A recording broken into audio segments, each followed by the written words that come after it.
Keck stared at the motivational poster on the waiting room wall. "Hang in there," it cheerfully declared, featuring what humans apparently considered an adorable feline clinging to a branch. The irony wasn't lost on him. He'd been hanging in there for 3 standard years, failing the same test 847 times in a row. His tentacles twisted nervously around his human interaction manual, leaving damp spots on the cover that read, "So you want to meet a Terran, a diplomatic guide to not accidentally ending civilization." Kex 4471 Delta Prime, the receptionist called out, her voice artificially sweet through the universal translator. She was a Zephyrian, all crystalline skin and judgmental shimmer. Room 12. "Try not to make the humans cry this time." The comment stung mostly because it was accurate. In his last simulation, he'd attempted what the manual called casual conversation, by discussing the weather, which somehow led to him explaining that his homeworld's acid rain had a lovely bouquet, like burning copper mixed with regret. The simulated human had apparently found this deeply concerning for his mental health. Room 12 looked exactly like every other testing chamber in the Terran Compatibility Assessment Center: sterile white walls, a single chair, and a neural interface crown hanging from the ceiling like some kind of technological guillotine. The crown would jack him directly into the simulation, allowing him to experience what it felt like to have a human-style nervous system while navigating Earth's social customs. "Welcome back, Kex." The voice materialized with a shimmer of holographic light, forming into the appearance of a middle-aged human woman with graying hair and the perpetually exhausted expression of someone who'd been dealing with bureaucracy for centuries. Helen, Holographic Empathy Learning Enhancement Network, had been his assigned advisor since test number 23. "Hello, Helen. I've been practicing my human facial expressions." Kex attempted what he believed was a smile, which on his species looked more like he was preparing to consume something large and struggling. "Oh, honey, no. Just, no. We've talked about this. Humans find your natural expression perfectly fine. It's when you try to copy theirs that you enter uncanny valley territory." Helen materialized a cup of coffee and took a sip she couldn't taste. "Tell me, what did you learn from the training videos I assigned?" Kex consulted his manual. "That humans have something called personal space, which is apparently different from personal time, personal business, and personal pan pizza. Also, they have very strong opinions about whether water should be wet or moist. The word is moist, Kex. Just moist. And humans find it unpleasant for psychological reasons that even they don't fully understand." Helen sighed, a sound she'd programmed herself to make for emphasis. "Look, I'm going to be straight with you. This is your last shot. If you fail test 848, the Galactic Federation is going to classify humans as too emotionally volatile for first contact and will have to wait another 50 years before trying again." The weight of that responsibility settled over Kex like a lead blanket. 50 years. By then, humans might have developed interstellar travel and discovered the Federation on their own, which historically led to what the diplomatic corps politely called unpleasant complications. The last species that happened to had turned first contact into a 3-decade legal battle over trademark infringement of the concept of space travel. "What's different about this simulation?" Kex asked, settling into the chair and eyeing the neural crown warily. "Coffee shop. Portland. You need to order a beverage and have a normal conversation with a human barista without causing an existential crisis, religious awakening, or what humans call going viral for the wrong reasons." Helen's holographic form flickered with what might have been sympathy. "The scenario is designed to test your ability to engage in what humans consider casual social interaction." Kex had studied human coffee culture extensively. It was apparently central to their civilization, involving complex social rituals around bitter bean water that somehow related to productivity, social status, and morning survival. The manual dedicated an entire chapter to the phrase, "I haven't had my coffee yet," which seemed to excuse almost any antisocial behavior before noon. "I've memorized 17 different coffee orders and their social implications," Kex said proudly. "Did you know that ordering a venti half-calf soy latte with extra foam communicates both sophistication and mild anxiety about dairy products. Kex, you're overthinking this. The goal isn't to perform humanity perfectly. It's to connect authentically without traumatizing anyone. Helen's expression grew serious. The Federation's assessment protocols are designed around one core question: can this species interact with humans as equals, or will they treat them like exotic pets? That hit harder than Kex expected. He'd been so focused on passing the test that he'd forgotten what the test was actually measuring. Every failed simulation had been him trying to be the perfect alien ambassador, following protocols and procedures designed by beings who had never actually lived among humans. What happens if I pass? He asked quietly. You become the first official contact between the Galactic Federation and Earth. History books, interspecies diplomacy, the whole thing. What happens if you fail? Helen gestured vaguely at the walls around them. Let's just say the Federation has a very different approach to species they consider not ready for galactic citizenship. The neural crown descended toward his head with a soft mechanical whir. Kex closed his eyes, all 6 of them, and tried to remember what Helen had told him about authentic connection. Don't perform humanity. Just be yourself, but with better spatial awareness and less discussion of bodily functions. The crown made contact, and the sterile testing room dissolved into the warm, caffeinated chaos of a Portland coffee shop on a Tuesday morning. The simulation hit Kex like a sensory freight train. Suddenly he had only 2 eyes, positioned awkwardly at the front of his head, and his tentacles had been replaced by these bizarre rigid appendages humans called arms.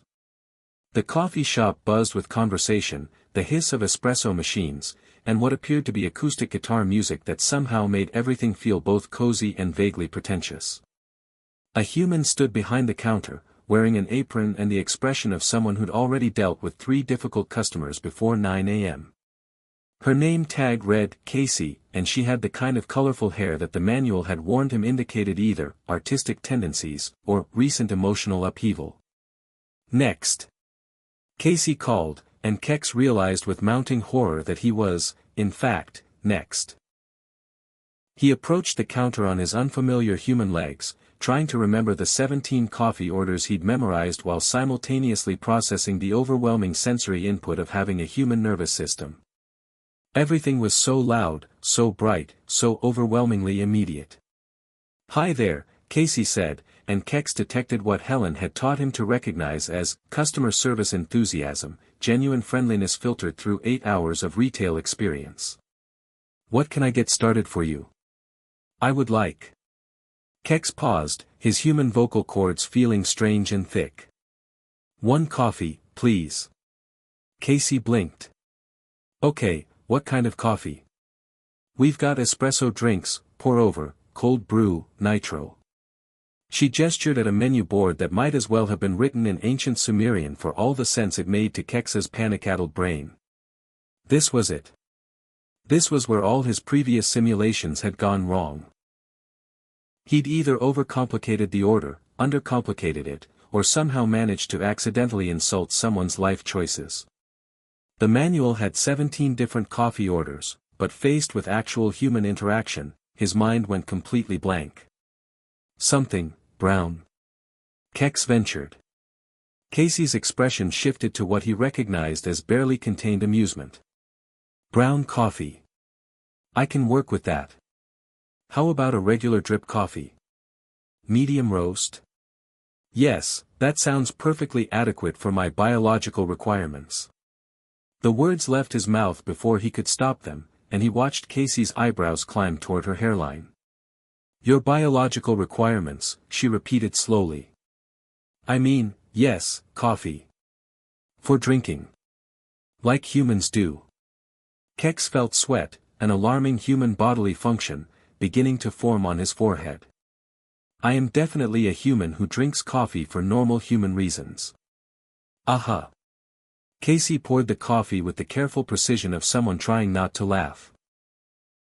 And what are normal human reasons for drinking coffee? This was a test question. It had to be. Kex rifled through his memorized data about human coffee culture. To maintain optimal productivity levels in capitalist social structures while also participating in communal bonding rituals that reinforce social hierarchies through beverage complexity choices. The coffee shop had gone quiet. Every simulated human was staring at him. "Wow," Casey said, setting down his cup. "That's either the most honest thing anyone's ever said about coffee, or you're having some kind of existential crisis before 10 a.m. Both?" Keck suggested hopefully. "You know what, I respect that." Casey leaned against the counter. "Most people just say they need caffeine to function, but you went full sociological analysis. Are you in grad school or something?"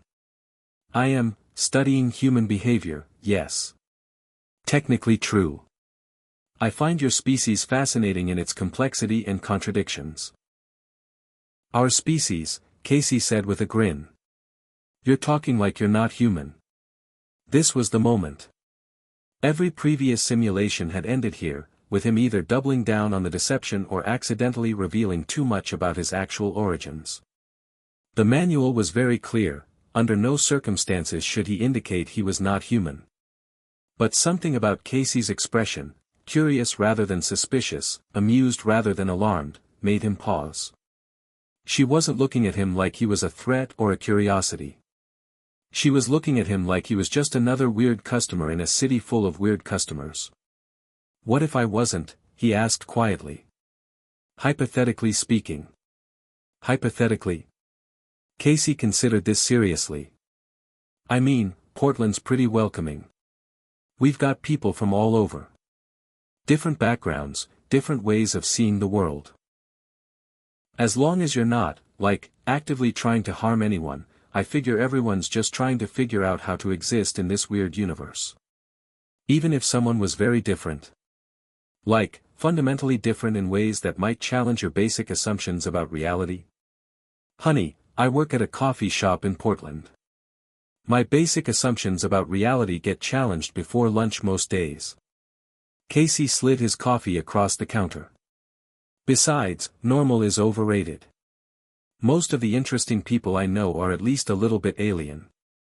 Keck stared at her, then at the coffee, then back at her. In 847 previous simulations, no human had ever responded to his obvious strangeness with such casual acceptance. They'd been suspicious, frightened, fascinated, or condescending, but never just, welcoming. "What if," he said slowly, "what if first contact between humans and other species wasn't about proving that either side was ready? What if it was about finding the people who were already prepared to accept that the universe is bigger and stranger than they thought?" "Now you're getting philosophical on me." Casey grinned. "I like it. Though if you're planning to make first contact, you might want to start with better cover stories. The whole biological requirements thing was a dead giveaway." "You knew." "I suspected. Either that or you're the most socially awkward grad student I've ever met, and that's saying something." She leaned closer, lowering her voice conspiratorially. "So are you going to tell me what planet you're from, or do I have to guess?" The simulation should have ended. Every protocol said it should have ended the moment his cover was blown. But instead, Kex found himself laughing, actually laughing, a sound his human vocal cords made that was surprisingly pleasant. "Proxima Centauri," he said. "And I'm supposed to be evaluating whether your species is ready for galactic citizenship." "Well," Casey said, topping off his coffee without being asked, "how are we doing?" The neural crown disengaged, and Kex found himself back in the testing chamber, still laughing. Helen materialized with an expression he'd never seen before, something that might have been hope. "Kex," she said quietly, "do you know what just happened?" "I failed again, didn't I?" "No, honey. You passed. You were the first alien in 300 years of testing to make a human feel like they weren't alone in the universe." Helen's form solidified, becoming more vivid. "The Federation's been protecting humans from aliens who see them as subjects to be managed. But you saw Casey as an equal. Someone capable of handling the truth. So what happens now?" "Now? Now we find out if the Federation is ready for the kind of first contact you just demonstrated. Helen smiled, and for the first time since he'd known her, it looked genuine. Because apparently, the real test wasn't whether you could fool a human into thinking you belonged. It was whether you could trust a human enough to be yourself. Through the facility's speakers, an announcement echoed, "Attention all diplomatic staff. Please report to Conference Room Alpha for an emergency session regarding Protocol Revision 849. The Terran Assessment Program is being updated." Kex looked at his tentacles, already missing the strange simplicity of human hands. "Think they'll let me go back?" "I think," Helen said, "they're going to have to."